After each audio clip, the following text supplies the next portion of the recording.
জিলহজ মাসের চাঁদ উঠে যায় তখন থেকেই ক্ষৌরকার্য অর্থাৎ নাভির নিচের পশম, হাতের চারা, পায়ের চারা, আপনি মোষ ছাটা থেকে শুরু করে চুল কাটা সব কিছু ঈদের নামাজ পড়ে এসে যদি করা হয় তাহলে আল্লাহ তাআলা কবুল কোরবানির কিন্তু নেকি দেন।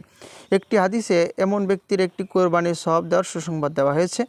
আমর ইবনে আস রাদিয়াল্লাহু তাআলা আনহু বলেন, নবী করিম সাল্লাল্লাহু আলাইহি ওয়াসাল্লাম ইরশাদ করেছেন, আমাকে আজ ঈদুল আজহার দিন ঈদ পালনের নির্দেশ দেওয়া হয়েছে এবং এটিকে আল্লাহ তাআলা সমগ্র উম্মতের জন্য ঈদ করেছেন। জৈনক ব্যক্তি বললেন, আমার কাছে ধার করা দুধের বকরি ছাড়া আর কিছু নাই, আমি কি কুরবানি করব? নবী সাল্লাল্লাহু আলাইহি সাল্লাম বললেন, না, তুমি তোমার চুল, নখ, গোঁফ কাটবে এবং নাভির নিচের পশম পরিষ্কার করবে, এর দ্বারা তুমি আল্লাহর কাছে পূর্ণ কোরবানির সওয়াব প্রাপ্ত হবে। সুবহানাল্লাহ। সুনানে নাসাই হাদিস নম্বর 4365 নম্বর হাদিস, আবু দাউদ 2789 নম্বর হাদিস। কাজেই যাদের এখনও জরুরি কর্মের প্রয়োজন রয়েছে তারা জিলহজের চাঁদ ওঠার আগেই তা সেরে নিন।